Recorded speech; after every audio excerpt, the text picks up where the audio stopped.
Shekinah glory, Shekinah glory,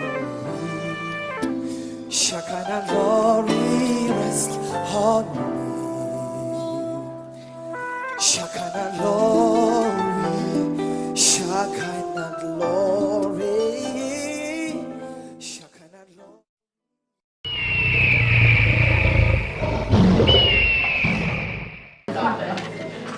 Vous savez que le Saint-Esprit est descendu 10 jours après que Jésus soit monté au ciel, l'ascension. Quelqu'un dit 10 jours. 10 jours. Il est descendu 10 jours après que Jésus se soit montré pendant 40 jours et le 50e jour qui correspond à 10 jours après qu'il soit monté au ciel. Le Saint-Esprit est descendu. Tu recevras le Saint-Esprit aussi. Amen. Boaz, qui va devenir le grand arrière-grand-père de David, a pris 10 témoins pour marier Ruth. Ruth, ma fille, tu as eu le nom de baptême de Ruth. Ben Boaz, l'arrière-grand-père de David, a pris 10 témoins. Quelqu'un dit 10. 10. Daniel, Shadrach, Meshach, Abednego, Daniel chapitre 1, ont été éprouvés pendant 10 jours. Ils n'ont pas mangé des repas normaux.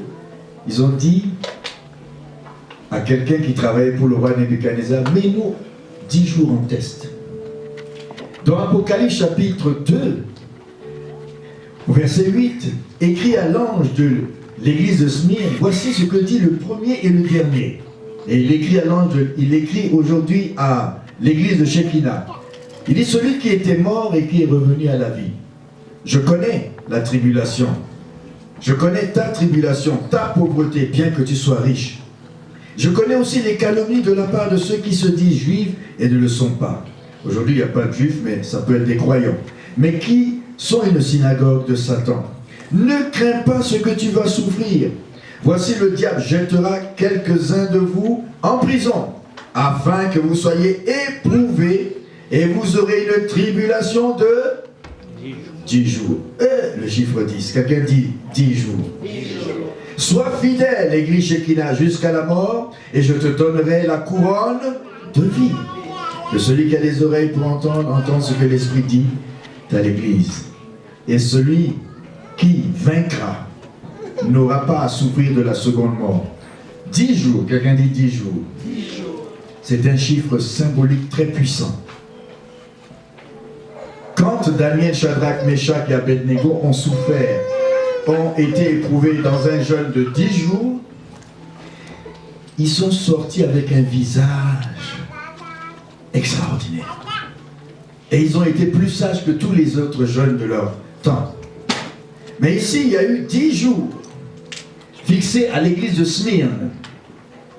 Et si vous voyez, quand Dieu parle, il parle prophétiquement. Il y a eu l'église de Éphèse qui veut dire désir. Et l'église de Smyrne qui veut dire souffrance. L'église de Pergame qui veut dire mélange. L'église de Thyatire, ce sont ceux qui sont caractérisés par la Jézabel, l'idolâtrie. L'église de Sardes, quand l'idolâtrie est finie, il y a des gens qui se sont échappés, comme à l'époque de la réforme de Martin Luther. Et ensuite, il y a eu l'église de Philadelphie, l'église missionnaire. Amen. Remplie d'amour. Et enfin, l'église de Laodicée. Ce sont toutes les étapes de la vie de l'église depuis le commencement jusqu'à aujourd'hui. Mais l'église de Smyrne, c'est une église où les gens se cachaient. Dans les souterrains, il y avait des tombes. Et ils se cachaient pour adorer Dieu. Aujourd'hui, vous avez la liberté. Mais à ce temps-là, ils se cachaient. Et quand ils se cachaient, eh bien, ils souffraient beaucoup parce que c'était une persécution. Quand le diable ne peut pas te retenir, quand le diable ne peut pas te pousser, il te retient, il peut aussi t'amener dans des épreuves. Et là, on nous dit que l'église de Smyrne a souffert 10 jours. Mais attention, c'est 10 jours prophétiques.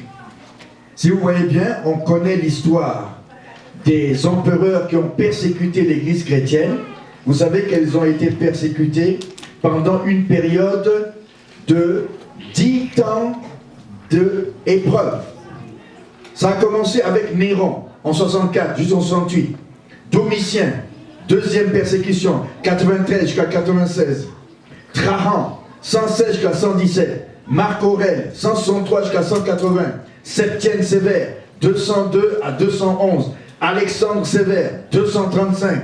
Décius, 250 à 253. Et enfin, on voit Valérien, 257. Aurélien, 272. Dioclétien, le 10e. Est-ce que vous pensez que Dieu parle en vain? Non. Il a dit, tu vas souffrir 10 jours. Mais nous pensons que c'est 10 jours, ça peut être 10 mois, ça peut être 10 périodes de temps. Et le dernier empereur à monter en scène s'appelle Constantin. Quand Constantin est monté, il a dit, c'est fini, il n'y a plus d'épreuves.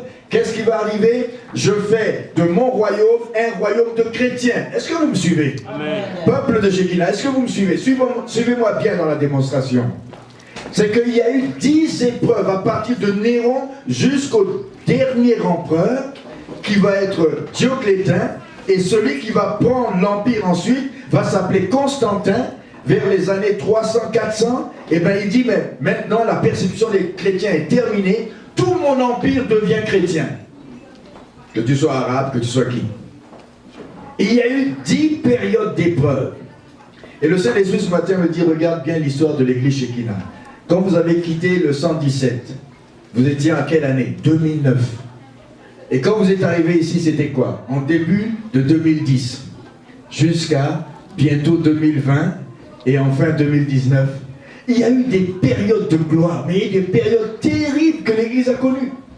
Dieu va mettre l'Église dans des périodes de difficulté. Depuis 2009, c'était l'une des plus grandes crises qu'on a connues, parce que un de mes propres frères est venu ramasser une moitié de l'Église et est parti avec. Et il y en a un autre pasteur qui est parti avec l'autre partie. Et on est venu ici, on n'était qu'une dizaine, vingtaine, et on a commencé dans cette salle depuis 2010 février jusqu'à février 2020. On aura fait 10 ans. Quelqu'un dit 10 ans? Amen. Ah, quelqu'un dit révélation. Révélation. Mais vous savez, vous pouvez connaître des périodes qui sont des périodes difficiles. Mais ce que je suis en train de vous montrer, c'est le symbolisme du chiffre 10, qui est considéré comme un chiffre parfait dans les nombres. Quand tu comptes de 0, 1, 2, 3, 4, 5, 6, 7, 8, 9, et après tu reviens à 1, et encore à 0, 1, et encore à 1, 1, 2, 1, 3, jusqu'à 1, 19, 9, et tu repars encore à 2, 0. Quand tu comptes comme ça, le chiffre 1 est un symbole du masculin, et le chiffre 0 est un symbole du féminin. Ça nous fait penser à l'homme, à la femme, à la création. Le 0, symbole de la matière et du chaos. Il représente, 10 représente la rectitude. Dites avec moi, rectitude. Dans la foi. Parce que c'est le premier nombre qui commence avec 1 et on ajoute une paire. Ça veut dire 1, 0, 1, 2, etc. C'est un chiffre très symbolique et très puissant. C'est le nombre de tout, ou le nombre universel. Le chiffre 10 donne l'image d'une régression. Après la chute de l'homme, 1 et 0, on dit qu'on tombe encore en régression parce que c'est là qu'il y a la chute. À cause que la femme a mangé le fruit. Le chiffre 10, c'est 3 plus 7 égale 10. C'est le chiffre du Créateur, la Trinité 3, et 7, les jours de la création, 7 jours de création. Est-ce que vous me suivez? Amen. La Trinité se repose sur l'univers en 7 jours. C'est le symbole, on nous dit aussi 5 plus 5, représente 2 sens. 5 vierges, 5 sages, 5 folles. Hello, est-ce qu'il y a des vierges sages ici? Amen. Mais on nous dit que le sens négatif, 5 folles. Le sens du courant contraire, 5 sages. Évolution, involution. Là où je veux en venir, c'est de ne pas vous parler de ce chiffre dans la science. Mais je voudrais vous faire voir la puissance qui est dans le chiffre du mois d'octobre. C'est au mois d'octobre que vous avez les puissances des ténèbres qui se manifestent. Hello. Amen. Vous avez l'Halloween, c'est quel mois? 10e. En octobre, nous sommes au mois d'octobre. C'est le 10e mois de l'année. C'est le mois où les sorciers sortent. Avec tous les bonbons pour les enfants. Dans les écoles, dans les magasins, il y avait plus de 27, 28 ans en arrière. Vous allez voir les mêmes maisons décorées Noël, mais avant cela, les mêmes maisons décorent les démons. Je ne comprenais pas quand je mis pied en 91, je dis mais c'est quoi ça? Il y a de la lumière partout, tu vois des toiles d'araignée, tu vois des démons. Je suis arrivé au mois de septembre, tout de suite après le mois d'octobre. J'avais vraiment... Vous pouvez voir la ville illuminée de façon incroyable. Autant de décorations. Je dis mais ils doivent dépenser de l'électricité. Il y avait la décoration des démons, des vampires, des gens s'habillaient. Puis je dis, mais c'est un pays chrétien. Et puis, en décembre, c'est le petit Jésus. Tout est décoré par les mêmes maisons. Je ne comprenais plus rien. On me dit, non, c'est la fête des saints, des morts. On fête les morts, et en plus, on adore aussi les morts. Et décembre, on fête Jésus. Mais vous êtes arrivé à une époque où on n'a pas beaucoup de décorations. Vous en voyez qui nous effraient, mais ça, c'est rien. Remontez un peu 28, 30 ans en arrière. Vous allez voir les décorations qui allaient. Allez dans l'ordinateur, chercher les décorations 30 ans en arrière. Vous allez voir, c'était partout, partout, partout. Et ce bar à côté, à l'époque, s'appelait l'Enfer. Et il a brûlé. Comme un enfer. Aujourd'hui, il s'appelle la petite grenouille. Il s'appelait l'Enfer. Si vous pouvez voir l'image, il y a 28 ans, 30 ans en arrière, des décorations, je pense que les démons circulaient dans la ville. Le chiffre 10. Dieu avait reculé l'ombre de 10 degrés pour guérir Ézéchias. Quelqu'un dit chiffre 10. Dieu a donné 10 commandements à Moïse. Quelqu'un dit chiffre 10. Exode 20. Il y a 10 générations à partir d'Adam jusqu'à Noé. Il y a 10 générations. Chiffre 10. Quelqu'un dit chiffre 10. Il y a 10 lépreux qui viennent vers Jésus dans Luc chapitre, je pense, 17. Et ils demandent la guérison. Luc 17, 1. Et il n'y en a qu'un, un dixième. Quelqu'un dit 1 sur 10. Il revient, il se met à genoux, il dit « Merci Seigneur pour ma guérison ». C'est pour nous dire qu'il y a toujours 1 sur 10 qui reviennent remercier le Seigneur. Quelqu'un dit 1 sur 10. C'est pour ça que le 1 dixième dans la Bible est considéré, selon les hommes de la Bible, 1 dixième est à l'origine d'une expression du droit de Dieu. Ça veut dire que quand tu payes ta dîme, comme Abraham, Isaac et Jacob, avant que Dieu ne donne la loi à Moïse, tous les humains savaient qu'il fallait donner 1 dixième à Dieu. Et vous dites que ça c'est la loi. Ce n'est pas la loi, c'était avant la loi. Mais quand Moïse est venu, Dieu a dit, donnez 1 dixième aux Lévites. Je mets ça dans la loi, que ce soit une loi. Mais après cela, et on voit que Abraham, longtemps avant, est venu et il a fait la guerre contre plusieurs peuples avec seulement 300 soldats. Et quand il a gagné, il a rencontré un roi qui s'appelle Melchizedek. Lui, il est venu avec du vin et il est venu avec du pain. Et il a donné le pain à Abraham, il a donné le vin à Abraham. Et Abraham dit, qu'est-ce que je peux te donner? Ça, c'est le symbole du Christ. Alors, il a reconnu, il dit, je te bénis au nom du Dieu très haut. Moi, j'ai rencontré Yahvé. Toi, tu me parles de Dieu très haut. C'est pas la même chose. Il dit, si, c'est la même chose. Je suis sacrificateur. Mon nom est Melchizedek, c'est-à-dire roi de justice. Ah bon? Et je sers le Dieu très haut. Ah, mais c'est la même chose. Yahvé, donc c'est... Mais ok, alors il se met à genoux et il bénit Abraham. Et Paul dit, sans contredit. C'est le supérieur qui bénit l'inférieur. Au moment où il bénit Abraham, Isaac, Jacob, 12 tribus, dont Lévi, le 3e. Au moment où il donne la dîme, alors que l'autre lui donne le pain et le vin, l'autre le bénit, il dit, moi je vais te donner 1 dixième de tout ce que j'ai gagné à la guerre. Est-ce que c'était dans la loi? c'était dans une histoire de la vie de tous les jours. Amen. Et alors, Abraham a mis au monde Isaac, qui donnait sa dîme. Isaac a mis au monde Jacob, qui a dit, je te donnerai la dîme de mon tout, si tu me bénis. Alors, il est revenu avec 12 enfants. Et il a donné sa dîme à Dieu. Pendant que Abraham était en train d'être béni par le roi Melchizedek, il y avait en lui Isaac, il y avait en lui Jacob, il y avait en lui les 12 tribus, dont Lévi qui va percevoir les dîmes. Amen. Est-ce que vous voulez savoir que plusieurs gens qui sont morts, qui sont arrivés au ciel, il y en a qui ne payaient pas la dîme, on leur a dit tu n'entres pas. Et il n'y a pas longtemps, j'ai entendu un témoignage. Une personne qui a dit, moi j'étais mort, je suis arrivé à une porte, on m'a dit, tu ne peux pas passer, tu dois retourner. Parce que cette porte, ce sont ceux qui payent la dîme. Alors vous allez me dire qu'on peut manquer le ciel en refusant un commandement de Dieu. Et le 10e, c'est ce qui appartient à Dieu. C'est comme les taxes à César, ce qui est à César, et à Dieu, ce qui est à Dieu. Et les gens disent, moi je ne donne pas à Dieu parce que je n'y crois pas. C'était l'Ancien Testament. Mais Melchizedek, Hébreux chapitre 7, eh bien, quand il a béni Abraham, il a béni 4 générations.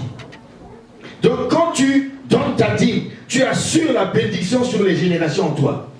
Il y en a qui ne comprennent pas encore. C'est-à-dire au moment où je paye ma dîme, je ne paye pas parce que c'était un devoir, mais c'est parce que Dieu me dit tout ce que je te donne, donne-moi le 10e seulement. Je donne des brebis, donne-moi le 10e. Je donne de l'argent, donne-moi le 10e. Le gouvernement, il se fatigue. Quand il demande les taxes, est-ce que vous allez les donner, oui ou non? Si vous ne les donnez pas, il va vous couper à la source. C'est un droit divin, la dîme. Ce n'est pas inventé par Moïse, c'est un droit de Dieu. Et c'est pourquoi il dit, quand tu as des enfants, donne-moi le premier-né. Je vais bénir doublement le premier-né. Amen. La bénédiction est sur la dîme et les offrandes. Et on a parlé des autels. Donc, Lévi a reçu le 10e. C'est pour ça que le lépreux, le samaritain, sur les 10, il revient et il remercie Dieu. Quelqu'un dit un 10e. Oh, quand Dieu en bénit 10 dans une salle, il y a peut-être un qui va remercier. Je voudrais être parmi ceux-là, au nom de Jésus. Il y a 10 générations depuis Adam à Noé, jusqu'au déluge. Il y a une bête aussi dans Apocalypse 13. Elle a combien de cornes? Elle a combien de têtes? Hébreux 13, Apocalypse 13. Elle a 7 têtes sur au moins 3 têtes, il y a 2 cornes. Et sur 4 têtes, il n'y a qu'une corne, une licorne. Et cette bête-là, vous pouvez la lire, regardez dans Apocalypse 13. Si j'avais le temps de vous parler de cela, puis je vis monter de la mer, c'est-à-dire la mer symbolise le monde. Une bête qui a 10 cornes et 7 têtes. Et sur ces cornes, 10 diadèmes. Et sur ces têtes, des noms de blasphème. Cette même bête, on la retrouve dans Daniel 7. Elle est décrite avec les 4 royaumes, Babylone, les Mèdes et les Perses, ensuite les Grecs et les Romains. Mais lui, Daniel, il regarde ce qui va se passer dans le futur. Et dans Apocalypse, on décrit la bête, mais à l'envers. On commence par Rome et on va aller jusqu'à Babylone. Parce que Jean est en train de regarder cette bête vers le passé. Et Daniel regarde cette bête vers le futur. Si j'avais le temps de vous parler de Apocalypse 13, nous sommes bientôt dans l'ère de la bête. Parce que cette bête-là, on dit, si vous voulez connaître son nombre, c'est un nombre d'hommes. 6, 6, 6. Et c'était il y a des milliers d'années, Daniel avait prophétisé. Aujourd'hui, le 666, ordinateur. Tout est là, le code, on vous le met là. Pour que quand vous passez, tout le monde vous contrôle, parce que c'est l'ère de la bête. Vous n'êtes plus des hommes, vous allez devenir comme la bête. Et c'est maintenant qu'il faut se préparer. Les 10 cornes, quand l'Europe a été formée, c'est par 10 cornes, 10 puissances. Et cette corne tire son origine à la fin de Daniel, c'est les Romains. Et quand on voit aujourd'hui, la Rome antique, c'est où? Italie, France, les peuples latins. qui eux dirigent l'Europe. Qui dirige l'Europe? L'euro, c'est les Français. La Rome antique avec Rome. Et on nous dit que Rome est bâtie sur 7 collines. Dites bien 7 collines. 7 têtes, 10 cornes. Les puissances reposent à partir du bassin romain. La grande puissance des temps passés va revenir. Elle revient là. Ceux qui sèment la pagaille partout en Afrique. L'Europe. Et la déesse, on voit un antéchrist, la bête, la femme sur la bête. Et on appelait autrefois Europa cette femme-là. Cette femme qui monte la bête s'appelle Europa. Et aujourd'hui, on a donné le nom de cette femme à l'Europe. Suivez bien, je ne veux pas vous prêcher l'Apocalypse aujourd'hui, mais faites attention, nous sommes au temps de la fin. Et il y en a qui s'amusent. Et là, Dieu dit, quand Jésus voulait partir, il donne 10 talents. Quelqu'un dit 10 talents. À 10 personnes. Luc chapitre 19. Il dit, vous êtes 10 serviteurs, je vous donne 1 talent chacun. Est-ce qu'il n'est pas gentil? Oui. Il dit, faites fructifier. Et si ça marche, vous serez bénis. Le premier reçoit 1 talent, Luc 19. Le deuxième, le troisième, jusqu'au 10e. Et celui qui a reçu le 10e, il a reçu 1 talent. On lui dit que le premier, on fait un résumé. Lui, il fait fructifier. Il dit, moi je pars en voyage. Quand je vais revenir, Jésus est parti, non? Il va revenir, n'est-ce pas? Il y a un temps pour recevoir, il y a un temps pour faire valoir, il y a un temps pour rendre compte. Amen. Et Dieu vous a donné des bénédictions, n'est-ce pas? Qu'est-ce que vous faites de tout ce que Dieu vous a donné? Il vous a donné une maison, des enfants. Il vous a donné en plus de l'argent, du travail. Est-ce que vous voulez être des investisseurs du royaume? Ah non, moi, il y a un là, sur les 10, là, lui, vous allez voir. Le premier, il a eu 1 talent, il en a eu 10. Le maître est revenu, dit, tu m'as donné 1 talent, voilà 10. Il dit, ah, je te donne le gouvernement sur 10 villes. Amen. Quelqu'un dit, il y a un temps pour recevoir, il y a un temps pour les récompenses. Il y a un temps pour recevoir, il y a un temps pour les... Il t'a donné des bénédictions. Et il veut que tu sois un investisseur dans le royaume. Amen. Mais qu'est-ce que tu fais de toutes les grâces qu'il t'a données? 10 talents, quelqu'un dit 10 talents. 10 personnes, c'est un symbolisme. Et le deuxième dit, tu m'as donné 1, j'en ai eu 5. Dit, prends le commandement sur 5 villes. Alléluia. Et l'autre là, regardez ce qu'il dit. On va le lire, juste la partie où il va qualifier son maître. C'est Luc chapitre 19. Alléluia. On est dans le symbolisme du mois d'octobre. Quelqu'un dit 10. Il y a une révélation dans le nombre 10. C'est le nombre le plus parfait. Luc chapitre 19, je pense. 19, verset 11. Quelqu'un dit parabole des mines. C'est pas une mine où il y a des minerais là. Non, c'est une parabole, on dit qu'il remet de l'argent. Dieu t'a remis de l'argent, Dieu t'a remis des bénédictions. Il écoutait ces choses et Jésus ajoutait une parabole parce qu'ils étaient près de Jérusalem et qu'on croyait que le royaume de Dieu allait paraître. Et au verset 13, il appela 10 de ses serviteurs, leur donna 10 dîmes. Quelqu'un dit 10 serviteurs, 10 mines. Et on dit, le verset 16, le premier vint et dit, Seigneur, ta mine a rapporté 10 mines. Il lui dit, c'est bon, fidèle serviteur, parce que tu as été fidèle en peu de choses, reçois 10 villes. Ce que Dieu te donne, il va voir ce que tu vas faire avec. Ah oui, mais là c'est pour moi, mon argent c'est pour moi, ma maison c'est pour moi, mes enfants c'est pour moi. On est dans la période du je, me et moi. Et c'est pour ça qu'on appelle maman. Maman, c'est un Dieu neutre. Il n'est pas le Dieu de l'argent, il est un Dieu neutre. Parce que tout ce que les possessions que tu as, même jusqu'à ta voiture, ta femme, tous les enfants, c'est à toi. On appelle ça, c'est neutre. Mais tu peux en faire le bien comme tu peux en faire le mal. Mais il y en a qui, aujourd'hui, on transforme maman, c'est un Dieu maman là, qui est neutre. On transforme en français, on disait ma et mon. C'est ma voiture, c'est mon avion, c'est ma maison. Ça devient maman aussi. La même chose. Mon, c'est à moi, je, me, moi, tout est moi. Pas pour Dieu, pas pour les autres, c'est moi, c'est ma richesse, c'est ce que j'ai travaillé Dieu. Tu parles, c'est Dieu qui t'a donné. Vas-y, te retire le souffle, qu'est-ce que tu vas faire? Et là, l'autre qui avait reçu 1 en ramène 5. Royaume, 5 villes. Il vint, le dernier. Il dit au verset 20, Seigneur, voici ta mine que j'ai gardée dans un linge.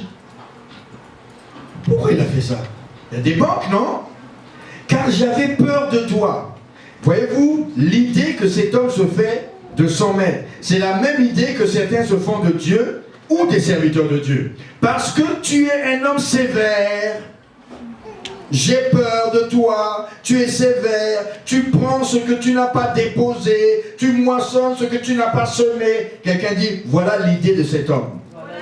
Voilà l'idée que certains se font de Dieu ou de serviteurs. Il lui dit, je te juge sur tes paroles, méchant serviteur. Tu savais que je suis un homme sévère, comme tu le dis. Et verset 23, pourquoi donc n'as-tu pas mis mon argent dans une banque? 10 vierges sages, 10 vierges, 5 sages, 5 folles. Ils n'ont pas pensé à la banque. Et il l'a mis dans un linge. Pourtant, attends, quand quelqu'un prend son truc et dit, tiens, je t'aime bien, fais travailler ça pour ta business. Il donne. Est-ce qu'il n'est pas gentil? Amen. Est-ce qu'il n'est pas gentil? Mais l'autre se fait une idée de, ce type-là, pourtant il est gentil, il a donné, fais travailler. Et après, on voit qu'il donne, tu en as eu 10, tiens, prends récompense. Mais moi, j'avais peur de toi. Vous savez, l'amour parfait bannit la crainte, la peur. L'idée qu'on se fait, c'est avec ça qu'on travaille. Quelle idée vous faites de Jésus? Ah oui. Et par exemple, ces pasteurs, c'est tous des voleurs. Ah voilà, d'accord, c'est une idée que tu te fais de Jésus. Parce que si les pasteurs sont les serviteurs de Jésus, c'est tous des voleurs. Donc tu ne vas pas donner. Parce que si tu donnes à pasteur ou à votre dondon, c'est sûr que c'est un voleur. Mais donc Jésus aussi est un voleur, parce que je suis serviteur de Jésus. Amen. Tu me juges, tu juges Jésus. L'idée que tu te fais de moi, c'est l'idée que tu te fais de Jésus. Et c'est, on nous dit que nous sommes les dispensateurs, 1 Corinthiens 4, 2 Corinthiens 4, du royaume. Ça dit que nous gérons les biens du royaume. Je vais en rencontre, l'église en rencontre, mais toi aussi tu vas en rencontre. Si tu ne donnes pas, et qu'il y a coupure d'électricité, et on nous met dehors, ça serait la faute de qui? On va dire, cette personne, non, il n'a pas payé. Mais qui paye? Ce sont les chrétiens. Amen. Dieu te donne de gérer l'argent. Il me donne de gérer l'argent. Et nous gérons le royaume. Nous sommes les investisseurs du royaume. Amen. Nous avons tous reçu des talents, s'il vous plaît. Qu'est-ce que nous en faisons? Il dit, je te juge sur tes paroles. Dieu ne juge pas sur la parole d'un autre. C'est ce que nous pensons, c'est ce que nous disons. Et dit, si tu as pensé ça de moi, je te juge sur tes paroles. Et qu'est-ce qu'on a fait? Puis il dit, ôtez-lui la mine, et donnez-la à celui qui en a 10. Ah, mais cet homme-là, en plus, lui, il en a gagné 10. On prend celui qui n'avait que 1, on donne à celui qui en a déjà 10. C'est pas juste. Mais oui, mais c'est pas juste. Pourquoi? Qu'est-ce que tu as fait de ta mine? Mais j'ai eu peur de toi, je l'ai gagé. Donne à l'autre qui a déjà, parce que lui, il travaille bien. Quelqu'un dit, lui, il travaille bien. Lui, il travaille bien. Est-ce que quelqu'un m'entend? Chassons les mauvaises pensées et faisons-nous une bonne idée de Jésus. Amen. Ah, un dixième. Mais je vais vous amener encore dans Matthieu. Matthieu chapitre 19. Nous avons fait une réunion de leaders hier. C'était merveilleux. Amen. C'était bon.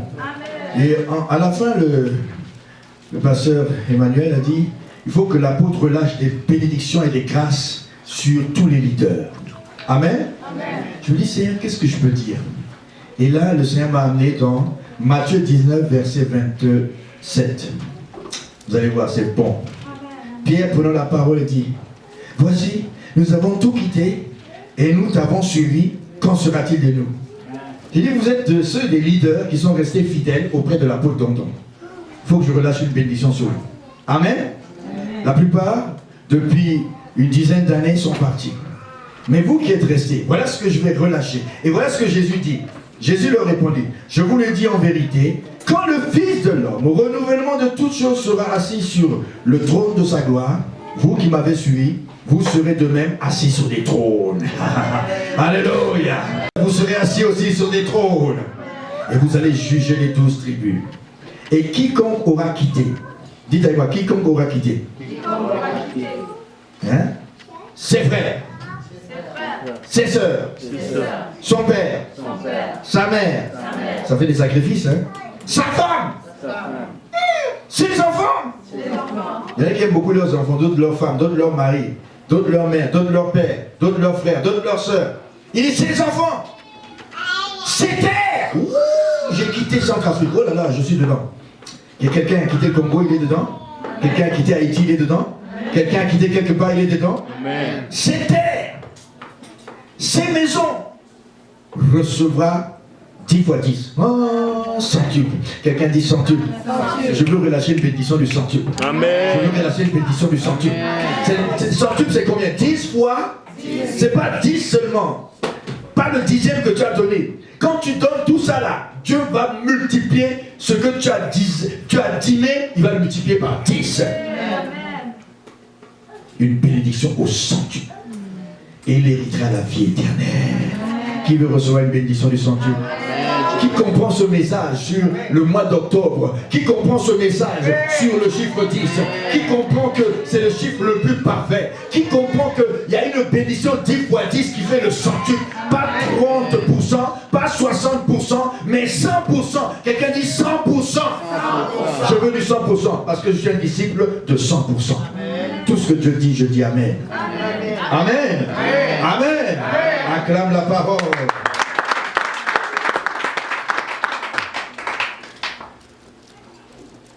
Donc, vous voyez un peu le chiffre 10.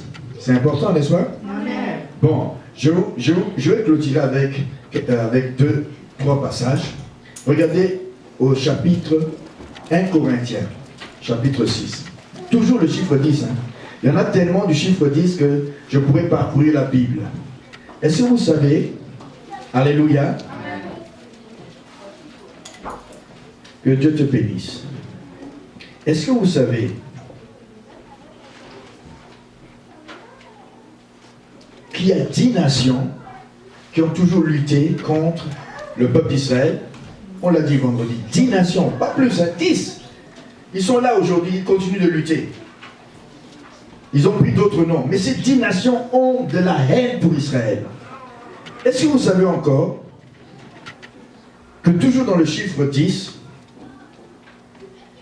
il y a 10 péchés que Dieu a gardés dans 1 Corinthiens 6, allons dans 1 Corinthiens 6, qui luttent contre nous pour nous empêcher d'aller au ciel? Est-ce que vous le savez? 1 Corinthiens 6, il y a 10 péchés majeurs que Paul a résumés. Et il dit ceci. Au verset 9. Ne savez-vous pas que les injustes n'hériteront pas le royaume de Dieu? Ne vous y trompez pas. Ni les impurs. Ça fait combien? 1. Ido. 2. Adulte. 3. Efféminé. C'est quoi un efféminé? C'est ni un homosexuel, mais c'est quelqu'un qui a une allure. Bon, c'est-à-dire que je suis un homme, mais j'ai une allure. Mais le contraire, c'est quoi? On appelle ça au Québec les tomboys. C'est-à-dire c'est des filles, là. C'est des gros corps. Moi, je suis mais tu es une fille? Ouais, je suis tomboy. Il y a les efféminés et le contraire, c'est, on dit au Québec, les tomboys. Ni les efféminés. Et ensuite, ni les infâmes. Je compte. Impudique, 1. Idolâtre, 2. Adultère, 3. Efféminé, 4. Infâme. Voleur. Ah, je pense qu'il n'y a aucun voleur dans cette salle. Amen. Je dis, je pense qu'il n'y a aucun voleur dans cette salle. Amen. Amen. Est-ce que vous êtes sûr? Amen. On dit celui qui ne dit pas me vole, dit Dieu. Et Psaume 103 dit, mon âme bénit l'Éternel et n'oublie aucun de ses bienfaits. Quand tu oublies de dire merci à Dieu, tu es un voleur aussi. Amen. Amen. Amen. Il t'a béni, il a fait ça, tu dis, oh, j'ai pas besoin de dire merci à Dieu. Tu es un voleur. Tu es un voleur. Mon âme bénit et n'oublie aucun de ses. Quand on dit témoignage, tu cherches. Qu'est-ce que tu as fait au fait dans ma vie? Tu cherches, tu trouves pas. Ah! Je suis en vie. Amen. Ah, tu es en vie, hein? D'autres sont morts, non? D'autres sont sur le lit d'hôpital, la bouche ouverte. Et ils sont, je ne sais pas qu'est-ce qu'ils sont en train de dire à Dieu. Et moi, je suis en vie. Amen. J'adore Dieu. Il n'y a que dans le séjour des morts et au cimetière, il n'y a plus personne qui parle. Au cimetière, tout le monde dort. Alléluia. Amen. Ni les voleurs, ni les cupides. Qu'est-ce qu'un cupide? Amour de l'argent. Amour de l'argent, du bien matériel. Ni les ivrognes, ni les qui font des outrages, ni les ravisseurs. Ça fait 10. N'hériteront pas le royaume. Et c'est là ce que vous étiez. Mais vous avez été sanctifiés. Mais vous avez été justifiés. Amen. Par l'Esprit du Dieu vivant. Amen. Tout m'est permis, mais tout ne m'est pas utile. Tout m'est permis, mais je ne serai jamais esclave de ces choses. Est-ce que quelqu'un m'entend? Si je suis sauvé, allons dans Romains, je deviens un vainqueur.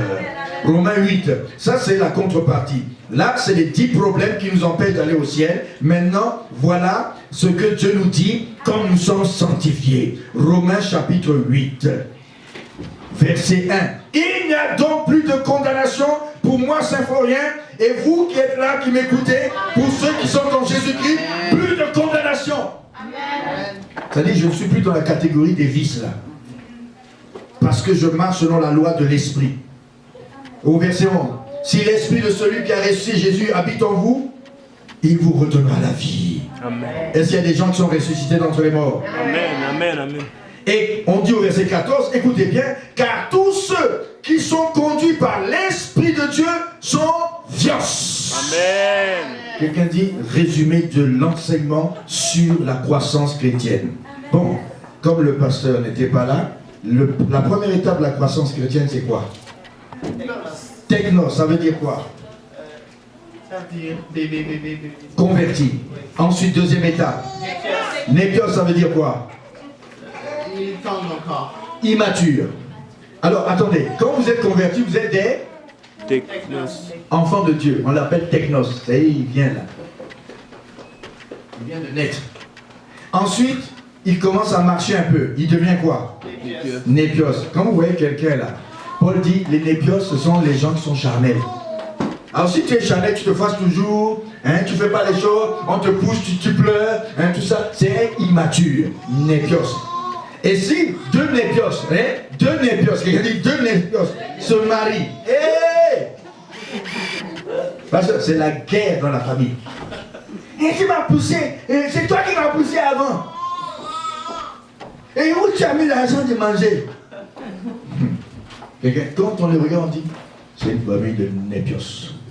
C'est une insulte, hein? C'est un enfant de Dieu, mais c'est népios. Quelqu'un dit népios. Ensuite, la troisième étape. Païdion, c'est quoi? On trouve dans un genre. Indiscipliné. C'est quelqu'un qui commence à se discipliner. Païdion. Et ensuite, c'est quoi? Quatrième étape. Ah, je vous écris jeunes gens, parce que vous êtes champions. Et ils deviennent déjà champions. Et ils ont vaincu le malin. Et ils ont vaincu le mal. Ils commencent à être des jeunes hommes qui s'affermissent dans la foi. Ça, c'est des néaniskos. Ça dit des gens solides. Je vous écris jeunes gens, parce que vous êtes vainqueurs du malin. Les néaniskos commencent à frapper le diable. Mais tous avant là, Païdion en reculant, Népios, et l'autre c'est quoi? Technos. Ce sont des enfants. Et il y a beaucoup de ces gens là dans les églises. Des technos, ils viennent se convertir. Ouais, pasteur. Oh, vite, donnez le Bible. Calme-toi bébé. Calme-toi mon frère, ma soeur, calme-toi, voilà du lait spirituel de la parole. Le diable m'a attaqué, les sorciers, Ça ressemble à personne dans l'église, hein? À personne dans l'église, hein? Les gens commencent à m'aimer là. Alléluia! Ils pleurent tout le temps. C'est des technos qui viennent se convertir. Ensuite, népios, ils sont immatures. 1 Corinthiens 3, je vous écris Paul, parce que vous avez encore besoin de biberon. Vous êtes des chicanes, vous êtes charnels, vous avez des jalousies. Quand vous regardez quelqu'un comme ça, toujours chicane, jalousie, on se dit, ah c'est là, vous voyez les enfants quand ils sont tout petits là, mais pousse-toi aussi. Il ne s'aiment pas ou ils s'aiment? Quelqu'un dit népios. Népios. Après, il commence à se discipliner un peu. Tu viens à la réunion? Peut-être. Oui. Non. Quelqu'un dit pédiote. Il essaye de se dire, mais c'est pas encore ça. Mais alors arrive l'état de néaniskos. Tu viens à la veillée? Je viens. Tu viens à l'évangélisation? Je viens. Il n'y a pas d'excuse. Je suis disciple à 100%. Il est vainqueur sur tous les aspects. Amen. Je vois des gens comme ça dans la salle. Amen. Est-ce que je vois des gens comme ça dans la salle? C'est pas tout à fait ça quand même, mais on va être dans la salle. Quand on dit, c'est une prière, ça ne tente pas. Tu es encore pédion. Mais quand tu commences à répondre à tous les aspects de la vie chrétienne, tu es disciple à 100%. Et là, tu deviens néaniskos. Apôtre, où est-ce qu'on va? On va aller évangéliser en plein air. Yeah, let's go. Amen. Apôtre, qu'est-ce qu'on fait? Veiller de prière jusqu'à l'aube. Hey, let's go. Amen. Alléluia. Apôtre, qu'est-ce qu'il y a encore? On doit nettoyer la maison, mais à minuit. Hey, je serai là à minuit. Parce que c'est pas ça. On les appelle les néaniskos. Néaniskos. Hey. Ils sont engagés. Les autres sont en dessous. Et ensuite, on arrive à fils de Dieu. À Galates chapitre. Galates. Quelqu'un dit Galates. J'ai un pasteur que j'aimais beaucoup. Il était dans notre église en Centrafrique. Il venait du Congo. Quand il voyait les pasteurs manger, il prenait des grosses boules, il trempait dans eux, il prenait des gros morceaux. Il les voyait, lui, il avait fini de manger. Il disait, hey, les Galates. Parce que ils étaient les grosses boules de manioc. Et lui, il se disait, hey, Galates. Et ils étaient. Qu'est-ce que les Galates ont comme problème? La chair. Hein? Les 9 vices de la chair, c'est avec les Galates. Mais chapitre 4, Galates, verset 1. Or, aussi longtemps que l'héritier est népios. Quelqu'un dit népios. Népios. Il ne diffère en rien d'un esclave, doulos. Parce qu'il a besoin, quoi? Quoi qu'il soit le maître, quelqu'un dit il est maître. Il est maître. Mais un enfant, voilà. Je vais prendre un enfant. Où il y a des enfants. Voilà. Lui, hein, ce bébé, il s'appelle Brian. Il brille. Il y a 2 Brian. Oui, l'autre Brian. Hein, voilà, un Brian, 2 Brian. Quelqu'un dit un Brian, 2 Brian. Voilà, lui, il a hein? Bon, l'autre Brian, bon, et Brian, il en fait trop, maman. Bon, il faut que Brian là-bas prenne les hommes sur Brian ici. Et Brian, en traduction, veut dire briller. Quelqu'un dit briller. Mais chacun brille de sa manière. Brian. Hey, Brian. Hein? Tu brilles, non? Bon, où est l'autre Brian là? Bon, Brian. Ah, Brian. Vous voyez, il y a des différences de Brian, hein? Il y a Brian calme et Brian un peu moins calme. On a choisi Jésus. Mais les deux sont des brillants. Amen. Brillant en anglais, Brian, brillant. Amen. Amen. Mais on ne brille pas tous de la même manière. Mais il y en a qui sont au niveau de l'esclavage. Mais ils sont maîtres. S'il y a un héritage pour lui ou pour l'autre, le père dit je vais lui donner un héritage. Même s'il est petit, mais il est encore trop petit. J'attends qu'il ait 18 et je lui donnerai mon... Ou peut-être que je sois d'abord mort. Et c'est pour ça qu'on dit tu es héritier. Peuple de Shekinah, vous qui m'écoutez ce matin, vous êtes des héritiers. Amen. Mais à l'heure actuelle, beaucoup ont besoin de tuteurs, d'administrateurs. Jusqu'au temps marqué par le Père où il dit oui, maintenant tu es un fils. Et c'est ce qui est dit ici. Nous aussi, verset 3, de même manière, lorsque nous étions des népios, nous étions sous l'esclavage des rudiments du monde. Hein, les sorciers nous malmènent. Hein, le problème du péché, le problème d'argent, le problème de famille. On est tous des népios. Il y a des problèmes là, on n'arrive pas à s'en sortir.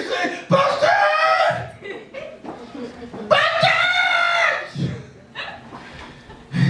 Ah, il crie, je vais voir. Oh, il a fait des dégâts dans la couche. Brian! Tous les Brian font des dégâts, n'est-ce pas? Amen. Ah oui, hein? Qui va me dire que Brian, là, depuis un mois, n'a pas fait de dégâts? C'est pas un vrai homme. Un Brian fait des dégâts. Amen. Amen. Amen. Et là, ils sont d'accord avec moi? Amen. Mais lorsque le temps a été accompli, quelqu'un dit accompli. Il y a le temps qui court, c'est le chronos. Mais le temps accompli, c'est quand Dieu dit c'est là. Le temps marqué, c'est là. Sur le temps qui court, je dis ici, aujourd'hui, le 10e mois, je te bénis. Je dis ici, aujourd'hui, au 10e mois d'octobre, je donne la révélation du 10 et je te bénis.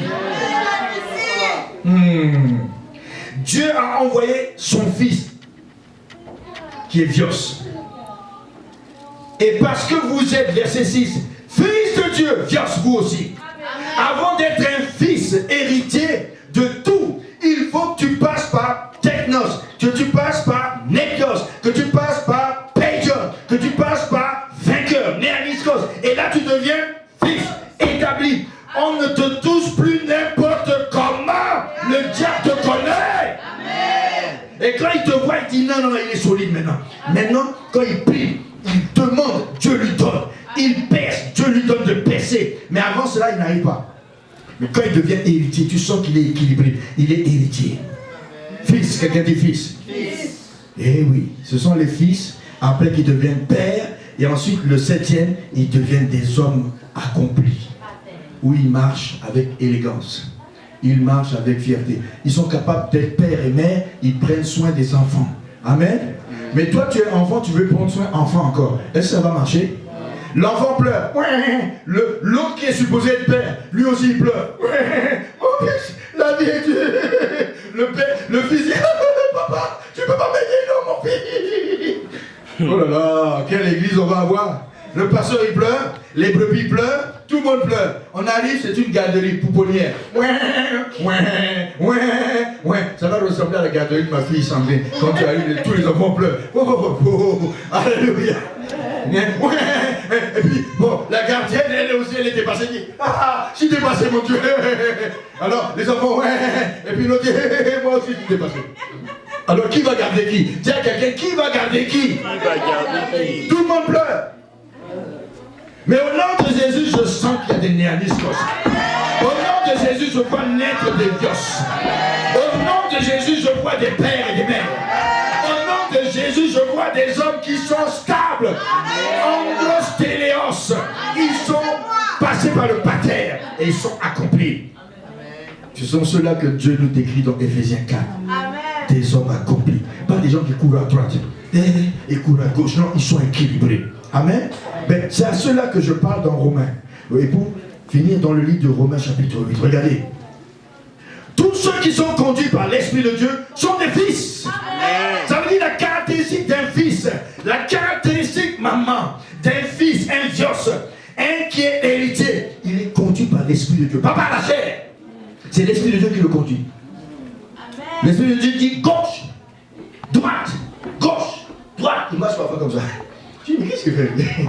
Gauche, droite, gauche, gauche, gauche, gauche, tout droit, recule. Je lui dis gauche, laisse-moi tranquille, le Saint-Esprit. Droite, moi je fais ce que je veux. Je suis dans la liberté. Quelle liberté tu as là? Liberté d'être conduit par le Saint-Esprit. Tous ceux qui sont fils, filles de Dieu, qui sont en possession de leur héritage, ce sont des gens conduits par Dieu. Amen. Là où Dieu les mène, c'est pas leur chair qui les mène, c'est l'Esprit de Dieu qui les conduit. Amen. Là tu peux prétendre être rempli du Saint-Esprit. Parce que si c'est la chair qui conduit, tu n'es pas rempli du Saint-Esprit.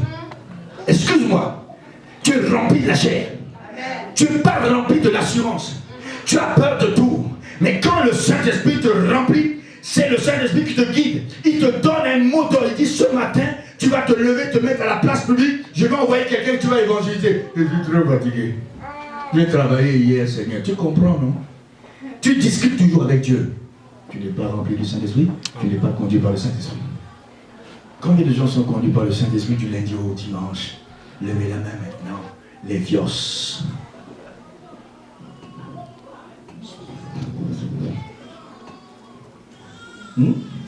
Ah, bon. Vous savez où vous êtes alors. Quand Dieu vous parle le matin, Lève-toi et prie. Là, tu tires plus la couverture.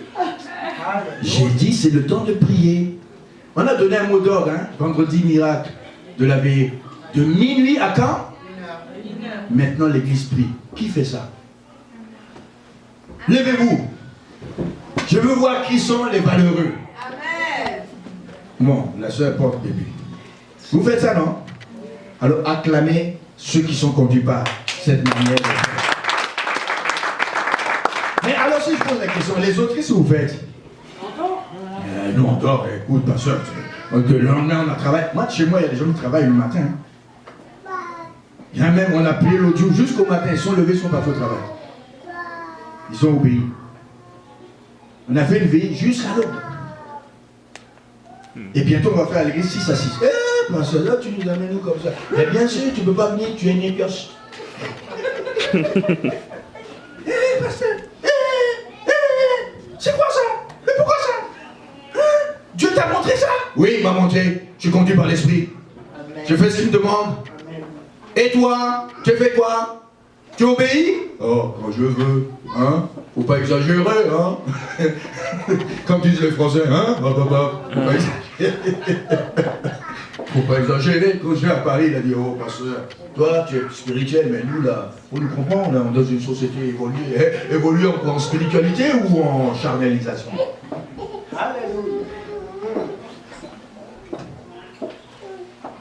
Regardez la fin de l'histoire de ceux qui sont conduits par l'Esprit de Dieu. Regardez. La création, verset 19, attend la révélation des fils de Dieu. Tous ceux qui sont dehors attendent ce que vous allez leur révéler. Tu marches comme ça tous les jours. Frère, Dieu chrétien, ah mon frère, la vie chrétienne c'est Dieu. C'est ça ton message d'évangélisation.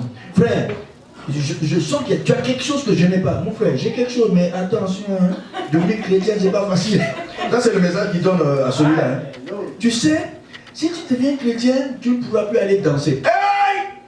C'est ça que tu lui dis? Non, dis-lui, tu seras libre. Moi, je connais un pasteur, il s'appelle Tonton. Il avait une discothèque, une boîte de nuit. Il allait dans toutes les boîtes de nuit de Paris avant de connaître Jésus, etc., etc. C'était un champion des filles. Mais quand il s'est converti, il a trouvé maman. Il est devenu vrai.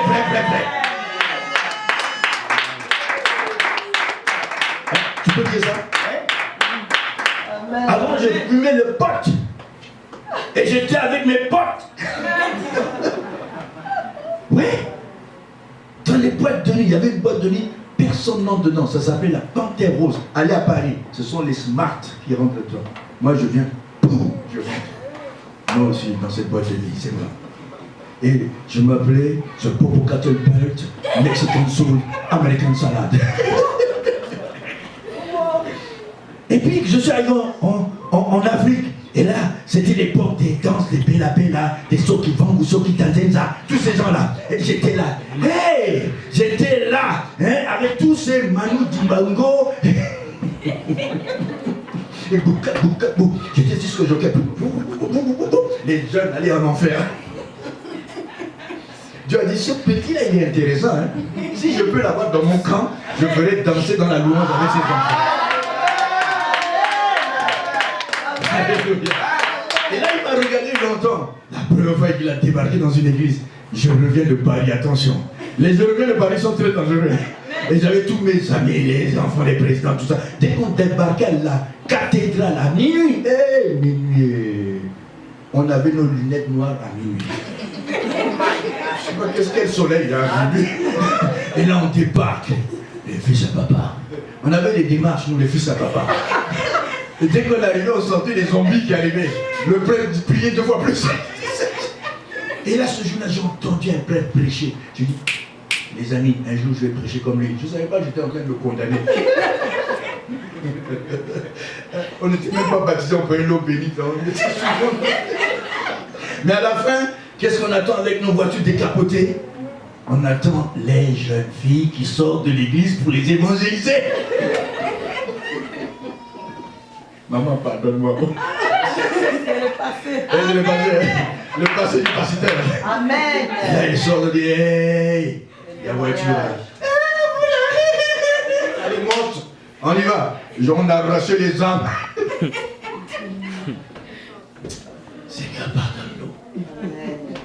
Et aujourd'hui, est-ce que vous avez entendu que le pasteur a couru derrière quelqu'un? C'est terminé. Amen. C'est ce que nous étions. Amen. La révélation. Est-ce que tu donnes cette révélation? Quand je donne ce témoignage, c'est pour faire honte au diable. Il m'a assez maltraité.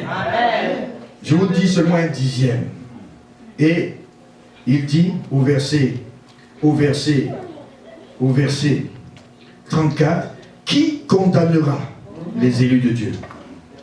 Qui nous séparera de l'amour de Dieu? Est-ce qu'on peut compter? Est-ce qu'on peut compter? Serait-ce la tribulation? Quelqu'un dit 1. Serait-ce l'angoisse? Quelqu'un dit 2. Serait-ce la persécution? 3. Serait-ce la faim? 4. Serait-ce la nudité? 5. Serait-ce le péril? 6. Serait-ce l'épée? 7.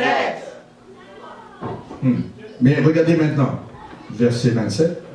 Mais dans toutes ces choses, nous sommes plus que vainqueurs. Si tu as vaincu ces 7 choses, tu es plus que vainqueur.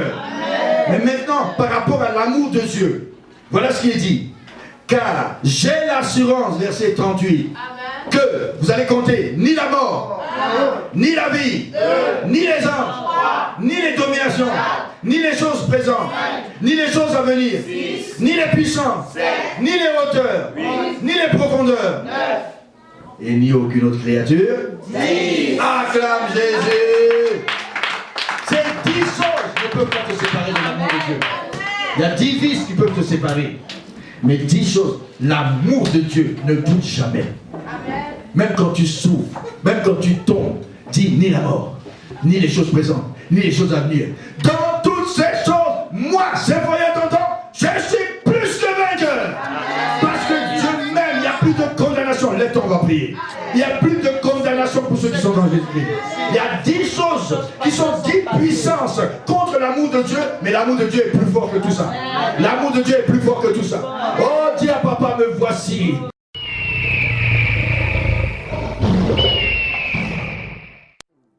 Shekinah glory, Shekinah glory, Shekinah glory, rest on me. Shekinah glory, Shekinah glory.